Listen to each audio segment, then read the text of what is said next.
హేమంత్ పంత్ సాయి సచ్చరిత్ర వ్రాయుటకు కారణం. అన్నాసాహెబ్ దబోల్కర్ శ్రీ సాయి సచ్చరిత్ర వ్రాయుటకు బాబాగారి లీలలే ముఖ్య కారణం. 1910లో బాబాగారిని దర్శించుటకు వెళ్ళిన తొలినాడే బాబాగారు కలరా జాడ్యమును ఆ ఊరి నుండి పారదోలుటకు, గోధుమలు విసురుటకు, గురు అవశ్య కథను గురించి సాటేవాడలో బాలబాటేతో తనకు జరిగిన తీవ్ర వాగ్వివాదమును ఎంతో దూరములో మసీదులోనున్న బాబాగారు పసిగట్టి ఏమిటా వాగ్వివాదమని ప్రశ్నించుటకు ఎక్కడో ఉన్న బాబాగారు భక్తుల హృదయాలను గమనించుట, ఇంకను ఇతర మహిమలు విన్న తర్వాత బాబాగారు దబోల్కర్ను హేమంత్ పంత్ అని సంబోధించుట, తదనంతరము శ్రీ హేమంత్ పంతే షిరిడీ సంస్థానమును చక్కగా చూడగలడని నిర్ధారించుకొనుటకు ఇవన్నీ సాయి సచ్చరిత్ర వ్రాయుటకు మూల కారణములే అని శ్రీ హేమంత్ పంత్ గారే స్వయంగా సెలవిచ్చారు. అంతేకాదు బాబాగారి వింతలీలలు, ఆయన ప్రవర్తన, నిద్రించే విధానము, ఇవన్నీ చర్యలు శ్రీ హేమంత్ పంత్ను బాగా ఆకర్షించాయి. వీటన్నింటితో దబోల్కర్ మనస్సు ఆనందంలో మునిగిపోయింది. ఎలాగైనా వీరి సచ్చరిత్ర వ్రాయగలననుకున్నాడు. భావితరాలకు అది ఎంతోగానో ఉపయోగకారి కాగలదనుకున్నాడు. కానీ సమర్థ సద్గురు సాయినాథుని సచ్చరిత్ర వ్రాయుటకు తగిన అర్హత నాలో ఉన్నదని సంకోచించాడు. దబోల్కర్ ఇట్లనే కొన్నాడు. నా మనస్సు గురించే నాకు తెలియదు. నా సన్నిహిత స్నేహితుని జీవిత చరిత్రే నాకు గోచరం కాదు. సాయినాథుని గురించి ఇసుమంతైనా తెలియని నేను ఈ యోగీశ్వరుని చరిత్రను వ్రాయగలనా?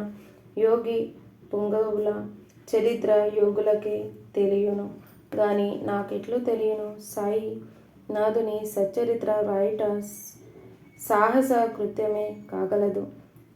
అనవసరంగా అబాసు పాలవుతానేమో అని శంకించాడు. ఎందరెందరో మహానుభావులు యోగీశ్వరు చరిత్రను రాసి మెప్పు పొంది ఉన్నారు. వారిలో మహిపతి పండితుడు 1700 సంవత్సరాలు, దాసుగను 1800 సంవత్సరాలు మున్నగువారు ముఖ్యులు. శ్రీ సాయి కథలను సాయి నాథప్రభ అనే మాసపత్రికలో కూడా ప్రచురించారు. ఎవరెంత మహోన్నతంగా వ్రాసినా ఎవరి గొప్ప వారిదే. బాబా లీలలు పుస్తక రూపమును ఇచ్చినచో అది సాయి భక్తులకు యోగ సాధన, బ్రహ్మక్య యోగము, అష్టాంగ యోగము మున్నగు వాటి గురించి తెలిపి వారిని సన్మార్గులుగా చేయుటకు ఉపకరించునని దబోల్కర్ యోచించాడు. సాయి సచ్చరిత్రను ప్రారంభించాలనుకున్నాడు. కానీ దబోల్కర్ స్వయంగా బాబా యొక్క అనుమతిని పొందుటకు సాహసించలేకపోయాడు. బాబాకు ముఖ్యులైన వారితో చెప్పించితేనే తర్వాతి తరంగా అనుమతి పొందవచ్చునని అనుకున్నాడు. మాధవరావు దేశపాండే, శ్యామయ్య అని కూడా పిలుస్తుంటారు. అనుభక్తుడు, బాబాకు అత్యంత సన్నిహితుడు. దబోల్కర్ ఆయనను సంప్రదించి సాయి సచ్చరిత్ర వ్రాయుటకు బాబాగారి అనుమతిని ద్వారా కోరుతున్నాను అన్నాడు. శ్యామ సంతోషంతో అంగీకరించి దబోల్కర్ను బాబాగారి చెంతకు తీసుకుపోయి, బాబా, ఈ అన్నాసాహెబ్ దబోల్కర్ మీ జీవిత చరిత్ర వ్రాయ సంకల్పించాడు. మీ అనుమతి కోసం వేచి ఉన్నాడు. భిక్షాటన చేసుకునే వాని జీవిత చరిత్ర వ్రాయుట ఏమిటని తిరస్కరించకండి. మీరు అనుమతిస్తే మీ కృప కటాక్షముతో నీ తోడు మీ జీవిత చరిత్ర నిర్విఘ్నంగా నెరవేర్చగలడు. మీ ఆశీర్వాదమే అతనికి జయప్రదంగా నడిపించును, కాదనకండి అన్నాడు. శ్యామ అడిగిన దానికి బాబా సంతోషించి దబోల్కర్కు ఊది ప్రసాదమునిచ్చి ఆశీర్వదించిరి. పిమ్మట శ్యామతో నిట్లండి, శ్యామ ఇతనిని నా కథలను, అనుభవంను చక్కగా క్రీడీకరించి వ్రాయమను. నేను కూడా కొన్ని ముఖ్య విషయములలో ఇతనికి సహాయపడదును. ఇతడు నిమిత్త మాత్రుడే. ఇతనిచే నా కథలను నేనే వ్రాయించుకొనుచున్నాను. ఇతనిని తన అహంకారమును త్యజించమని చెప్పు. నాకు సర్వైశ్వర్యన గతి అవమానము.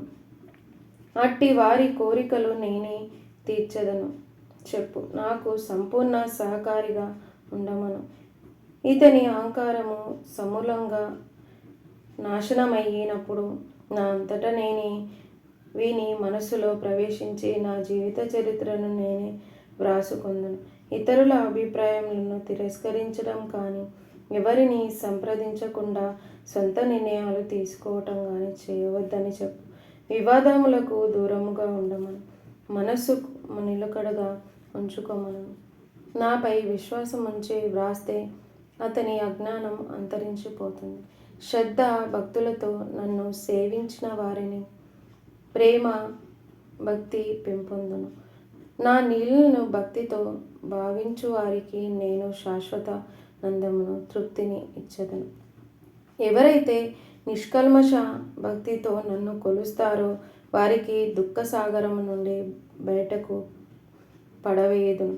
నిత్యము నా నామమును స్మరించు వారికి మనశ్శాంతిని దీర్ఘాయుష్యును ప్రసాదించెదను. సాయి నామమును జపించుట వలన సర్వ పాపముల నుండి విముక్తి నొందగలరు అని చెప్పి ఇద్దరిని ఆశీర్వదించి పంపివేశారు. ఈ కథ మీకు నచ్చితే లైక్ చేయండి, షేర్ చేయండి, సబ్స్క్రైబ్ చేయండి. ఓం సాయిరామ్. ఈ కథ వింటే మంచిది, చదివినా చాలా మంచిది.